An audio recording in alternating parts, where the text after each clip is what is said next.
industry demographics, you can see that Black and Asian are both underrepresented in the construction industry.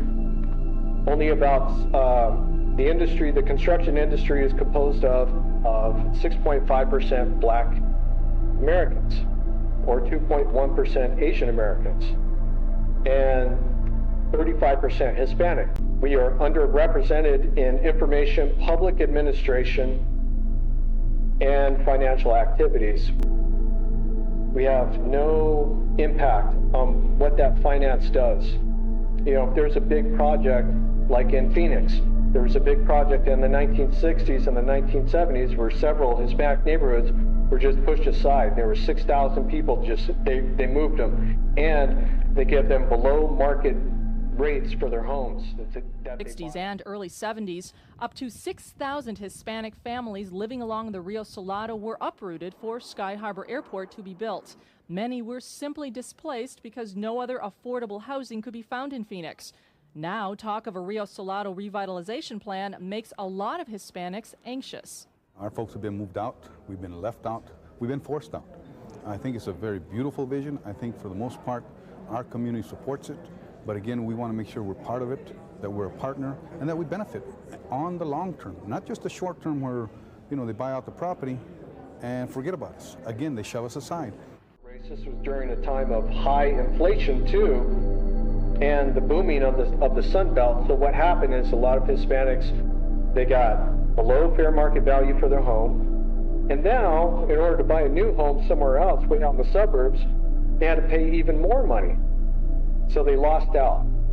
When you look at generation after generation of any sort of well-being. So this is the type of thing that we need to, or all groups need to really be focused on, is the limited amount of jobs. Now, when I get into the unemployment rate, I believe everybody, or a lot of people, are going to be very not surprised, but officially, the U.S. federal government says that the unemployment rate is at 4.4%, but many people who have studied the power dynamics and unemployment rates, and actually there was a Dr. Ernesto Galarza in the 50s who actually went through Los Angeles, actually went door to door, knocking on Hispanic neighborhoods and throughout the area to find out who was employed and who was not. And that same issue that he found was that we had, of course, the higher unemployment rate. Now, some of this might be due to recent immigration. Some of this might be due to discrimination, might be due to capital moves around. When capital moves around, industries move up or collapse overnight. And what I'm proposing, what these communities do, is at some point in the future that we have to be the ones who plan and have input, not just at the city council level, but all the way up at the state level, for long-term planning of industries, especially in the Southwest, because once you get pushed out of the Southwest, where are you going? Clear out into the desert, and you know, it's reached that level. Like I said, we are now in a post-industrial era. We're going into lockdowns, into a security state system, in preparation likely for another pandemic in 16 years and a recession that is going to, you know, if you look at all of the investments within the ICE facilities and all of that, that is technically a jobs program. And I believe it's because they figured out that the unemployment rate, the true unemployment rate in the United States is, some experts put it up as high as 25%. 25% of working population who are able to work, who want to work, but can't find a full-time job. You know, you hear a lot of complaining about groceries, and so this is like price controls and stuff like that. These are math formulas that the community, I believe, can implement. And why wouldn't they? Why are you going to let a company based over with their headquarters over in New York dictate what you can buy? You know, so-called making the market. You make your own market. And if if it comes down to it, and will come down to it during these years, when Generation Z realizes that they don't have anything or very much for retirement, there will be something, their kids, their offspring, something will pop off in 20, it might happen before 2071. But at some point, you're going to have people thinking and really, really thinking hard about price regulations within the community and long-term forecasting, talking in terms of 20 years, not just 2 and 3 years here and there and then just switching something and moving the capital out and leaving a lot of people, even if you look at how people move across from state to state, that's another example of states really not, you need to be generating industry. You need to be, all of the state universities, it makes sense. If you look at Arizona, it makes sense. There's a few big universities there, major research universities. University of Arizona, ASU, NAU, Grand Canyon State University, and there's University of Phoenix and some other colleges, community colleges, but if you look at the amount of graduates now that, more Hispanics are starting to go through, I'm not sure that these jobs are here. Where are the jobs? Where are the good paying jobs for the next 20 years, for the next 40 years? If you look at the institutions, guess who they're all filled up with? Not us. So as a result, we're going to see a lot more fighting among all of these groups. Industry concentration, you see the emergence of white economic Christian nationalism. The black folks are underestimated or underrepresented in construction, manufacturing. I believe that these manufacturing jobs are not coming back and that these represent the higher semiconductor manufacturing, mostly probably in California. So I just think that this is probably a loss for now, unless you could persuade companies who are paying their workers overseas pennies on the dollar or very, very low and bring that over here, and somehow it's just not going to work.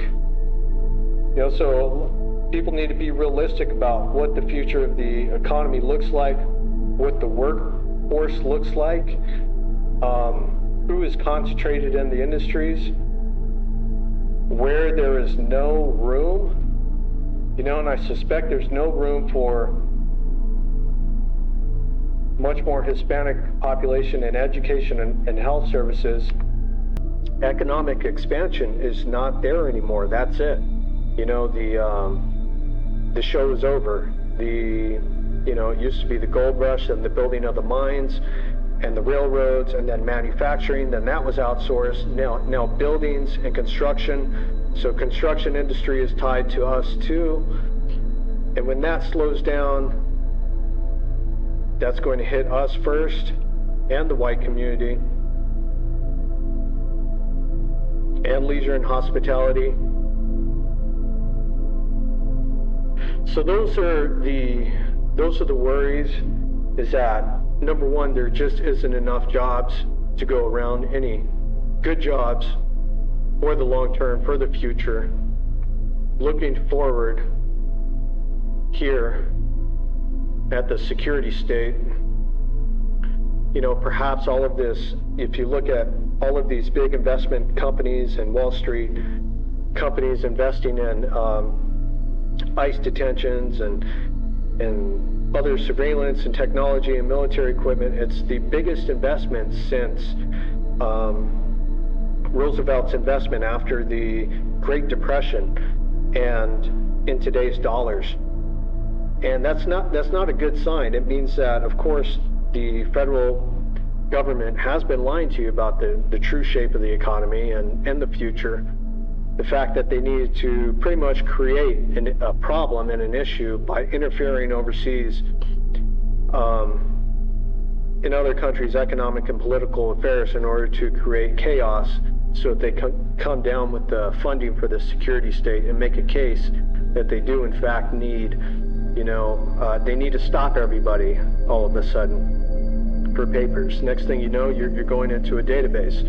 getting pulled on a database, and that creates an industry that is just spread out, and it creates jobs, the security state industry, internally.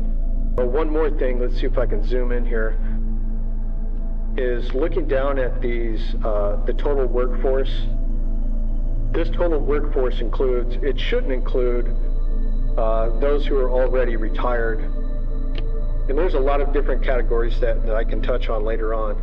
But, you know, if you look at the black population, the amount that are currently in the system working 16 years and older is 20 million, Hispanics at 31 million, but we have some of the lowest rates as far as percentage of working of our population.